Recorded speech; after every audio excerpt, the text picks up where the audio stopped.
आज रिलायंस इंडस्ट्री हर मिनट लगभग 2 करोड़ रुपया कमाती है। लेकिन इस कंपनी का फाउंडर कभी एक ऐसा लड़का था जो धूप में घंटों खड़े होकर पेट्रोल भरता था। इस आदमी का नाम था धीरज लाल हीराचंद अंबानी, जिसे दुनिया आज धीरू भाई अंबानी के नाम से जानती है। धीरू भाई का जन्म साल 1932 में गुजरात के एक छोटे से गांव चोरवड में हुआ था। उनके पिता का नाम था हीराचंद गोवर्धन अंबानी। वो एक स्कूल टीचर थे।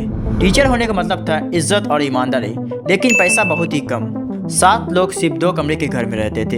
ये था धीरू भाई का बचपन। लेकिन गरीबी ने धीरू भाई को कभी भी कमजोर नहीं बनाया, उसने उन्हें अलर्ट बना दिया। बचपन से ही वो सिर्फ पढ़ाई नहीं, लोगों को ऑब्जर्व भी करते थे। कौन कैसे बात करता, कौन कैसे डिसीजन लेता, कौन डिसीजन लेने से डरता और कौन मौके को पहचानता है। 12 साल की उम्र में पढ़ाई के लिए धीरू भाई जूनागढ़ आ गए। पैसों की कमी की वजह से उन्हें फ्री स्टूडेंट के तौर पर स्कूल में एडमिशन मिल गया। उनका मार्क्स एवरेज था, लेकिन कॉन्फिडेंस अलग लेवल का था। 1940s में इंडिया अभी ब्रिटिश रूल के अंदर था। इसीलिए साल 1946 में सिर्फ 14 साल की उम्र में धीरू भाई ने अपने दोस्त कृष्णकांत वकाड़िया के साथ मिलकर जूनागढ़ विद्यार्थी संघ नाम से एक स्टूडेंट ऑर्गेनाइजेशन बनाई और इंडिपेंडेंस मूवमेंट में भी जोरों शोर के साथ हिस्सा लिया। यहाँ से यह तो साफ क्लियर हो चुका था कि ये लड़का सिर्फ नौकरी के लिए पैदा नहीं हुआ। अब बात आती है साल 1949 की, जब धीरू भाई ने अपनी मैट्रिकुलेशन पास कर ली। और सवाल ये था, अब आगे क्या? ना उसके पास पैसा था, ना कोई फैमिली बिजनेस था और ना कोई कनेक्शन। तब उन्होंने अपने कम्युनिटी के एक पुराने रिवाज से ये सीखा कि गुजराती लड़के अरब देश में जाते थे, वहाँ काम करते थे और पैसे जोड़ते थे और वापस आकर अपना कुछ बड़ा बिजनेस करते थे। सिर्फ 16 साल की उम्र में धीरू भाई ने अपना घर छोड़ दिया और निकल पड़े 2400 किलोमीटर दूर एडन के लिए, जो कि उसके लिए बिल्कुल ही अनजान जगह था। एडन में उन्होंने एबेसे एंड कंपनी में जॉब इंटरव्यू दिया। ये कंपनी रेड सी रीजन का 80% ट्रेड कंट्रोल करती थी। खुशी की बात यह है कि उनके इंटरव्यूअर भी एक गुजराती थे, मंगल भाई पटेल। इंटरव्यू में उन्हें द टाइम्स ऑफ इंडिया के एक आर्टिकल को पढ़कर इंग्लिश में समरी लिखने को कहा गया। उन्होंने इस टेस्ट को इजीली पास कर लिया और तुरंत उसे जॉब मिल गई। उनकी पहली जॉब थी तेज धूप में खड़े होकर पेट्रोल भरना। लेकिन धीरू भाई सिर्फ काम नहीं कर रहे थे, वो सीख रहे थे मार्केट कैसे काम करती है, प्राइस कैसे डिसाइड होता है और डिमांड कैसे बनती है।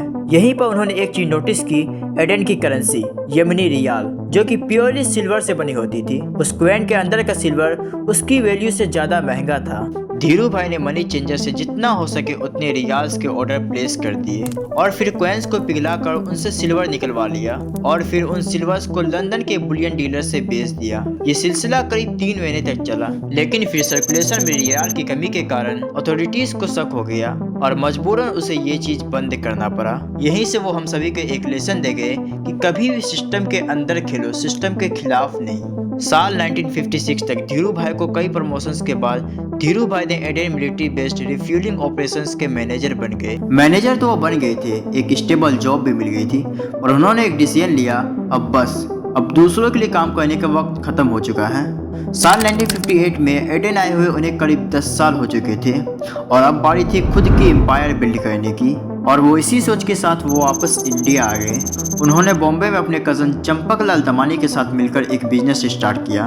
ऑफिस के लिए एक 350 स्क्वायर फीट का कमरा, एक टेलीफोन, एक टेबल और 3 कुर्सियां थी और कंपनी का नाम उन्होंने रखा था रिलायंस कमर्शियल कॉरपोरेशन। बहुत जल्द धीरू भाई की नज़र एक बेटर बिजनेस अपॉर्चुनिटी पर पड़ी। उन्होंने देखा कि इंडिया में सिंथेटिक कपड़े जैसे नायलॉन, विस्कोस और पॉलिस्टर की डिमांड बहुत ज़्यादा है, लेकिन सप्लाई बहुत ही कम। गवर्नमेंट के रूल्स बहुत ही कम्प्लेक्स थे और धीरू भाई ने उनके बीच अपॉर्चुनिटी ढूंढ ली। गवर्नमेंट ने REP यानी कि रिप्लेनिशमेंट लाइसेंस का एक सिस्टम बना रखा था। ये लाइसेंस सिर्फ टेक्सटाइल एक्सपोर्टर को ही मिलते थे। एक एग्जांपल से इसे समझते हैं, अगर एक एक्सपोर्टर 100 रुपये का टेक्सटाइल एक्सपोर्ट करते थे तो उसके बदले उन्हें 20 रुपये के आर्टिफिशियल थ्रेड्स इंपोर्ट करने की परमिशन मिल जाती थी।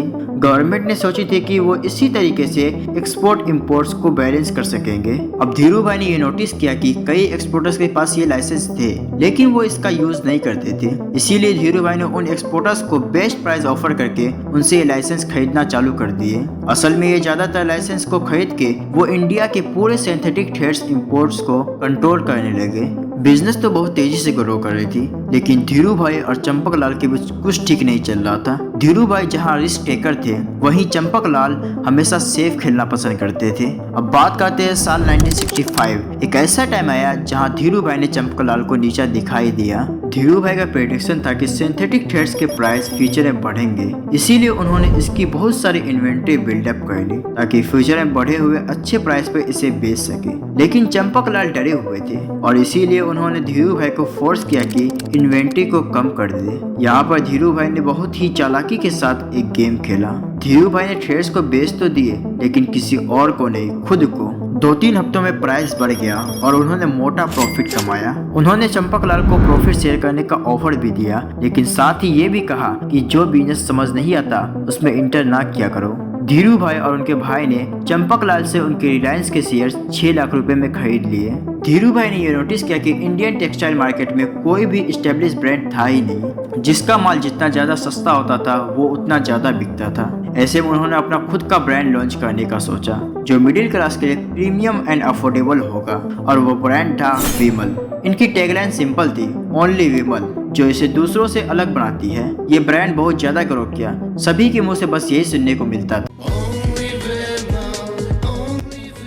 155 करोड़ रेवेन्यू के साथ रिलायंस इंडिया का लार्जेस्ट टेक्सटाइल प्रोड्यूसर बन गया था। इसी दौरान साल 1977 में धीरू भाई ने एक ऐसा फैसला लिया जो इंडियन स्टॉक मार्केट्स को हमेशा के लिए बदल कर रख दिया। नवंबर 1977 में उन्होंने लॉन्च किया रिलायंस का आईपीओ। इससे पहले आईपीओ में businessman, institutional investors and wealthy families he investment किया करती थी, लेकिन रिलायंस का फोकस था इंडिया के मिडिल क्लास को भी अपने साथ जोड़ना। उन्होंने 10 रुपए पर शेयर के प्राइस पे 28 लाख शेयर्स ऑफर किए। 1978 में रिलायंस के शेयर्स बॉम्बे और अहमदाबाद स्टॉक एक्सचेंजेस में ट्रेड करने लगे। कुछ ही महीनों में ये शेयर्स के प्राइस बढ़कर 50 रुपए हो गए और इन्वेस्टर्स का पैसा 5 गुना हो गया। पहली बार जनरल पब्लिक ने स्टॉक मार्केट से इतनी ज्यादा वेल्थ बनाई थी। तब से धीरू भाई स्मॉल इन्वेस्टर्स के हीरो कहलाने लगे। जिंदगी में उसके साथ बहुत सारे उतार चढ़ाव आए, लेकिन वो इन सब से कभी पीछे नहीं हटे, उनका सामना किया। इसी दौरान साल 1985 तक रिलायंस के खिलाफ 27 करोड़ के एक्साइज एविएशन का नोटिस लेटर आ गया था। इसीलिए तुरंत सीबीआई की इंक्वायरी भी शुरू हो चुकी थी, जिस कारण साल 1986 में उन्हें मैसिव स्ट्रोक आ गया। फैमिली ने तुरंत उन्हें यूएसए के एक हॉस्पिटल में एडमिट कराया, जहां वो अपनी लाइफ और डेथ की लड़ाई लड़ रहे थे। कुछ लोगों को लगा कि अब धीरू भाई का चैप्टर खत्म होने वाला है। डॉक्टर ने कहा अब इन्हें आराम चाहिए। स्ट्रोक ने भले ही धीरू भाई को चेयर पर बैठा दिया था, लेकिन दिमाग अभी भी खरगोश की चाल से चल रहा था और अब उन्हें अपने लाइफ का सबसे बड़ा सपना पूरा करना था। एक ऐसा सपना जिससे पेट्रोलियम इंडस्ट्री में कुछ नया होने वाला था। उन्होंने एक बात बहुत क्लियरली समझ ली थी, अगर रिलायंस सिर्फ कपड़े बनाती रही तो कल कोई और कंपनी आकर उसे इजीली रिप्लेस कर देगी। कपड़ा बनाना उनका बिजनेस था, लेकिन फ्यूचर कंट्रोल करना उनका एक विजन था। इसीलिए उनका फोकस अब प्रोडक्ट पर नहीं था बल्कि कंट्रोल पर था। कंट्रोल रॉ मटेरियल्स पर, जहां से कपड़ा बनता है। कंट्रोल एनर्जी पर, जिससे पूरी इंडस्ट्री चलती है। और सबसे इम्पोर्टेंट बात थी फ्यूचर पर कंट्रोल करना। इसी सोच से जामनगर रिफाइनरी का सपना पैदा हुआ। एक ऐसी जगह जहां सिर्फ रेगिस्तान था, ना पानी था, ना रोड थी, ना कोई इंफ्रास्ट्रक्चर। लोग उनके ऊपर हंस रहे थे और कह रहे थे यहाँ रिफाइनरी बनाना ये तो नामुमकिन है। पर धीरू भाई ने कभी इसी जगह पर काम नहीं किया। उनका मानना था अगर तुम आज रिस्क नहीं लोगे तो कल कोई और तुम्हारी किस्मत लिख रहा होगा। 1995 में जामनगर में इसका कंस्ट्रक्शन स्टार्ट हुआ और केवल 3 सालों में ये रिफाइनरी बनकर पूरा तैयार हो गया था। अप्रैल 2002 में जब धीरू भाई रिलायंस के शेयर होल्डर्स को एड्रेस कर रहे थे, तब उन्होंने उनसे कहा कि जब वो एडेन में एक मल्टीनेशनल एनर्जी कंपनी के लिए सेल्समैन का काम करने गए थे, तब उन्होंने एक सपना देखा कि वो अपने देश वापस आके इंडिया की खुद की एक ग्लोबल एनर्जी कंपनी बनाएंगे। उनका वो सपना अब जाके पूरा हो चुका था। उसी के 2 महीने बाद जून 24, 2002 में धीरू भाई को दूसरा स्ट्रोक आया और इस बार वो अपनी जिंदगी के आखिरी सांसें ले रहे थे और जुलाई 6, 2002 को उन्होंने अपनी आखिरी सांसें ली। धीरू भाई हमेशा ये कहते थे, our vision has to be clear, our decision bolder and our execution stronger. इसी माइंडसेट की वजह से धीरू भाई आज इंडिया की सबसे बड़ी कंपनी खड़ी कर दी और ये कहानी थी रिलायंस के फाउंडर धीरू भाई अंबानी की। आई होप कि आप लोगों को ये वीडियो पसंद आया होगा और इस वीडियो को दिल से एक लाइक कर देना और सब्सक्राइब तो आप कर ही दोगे।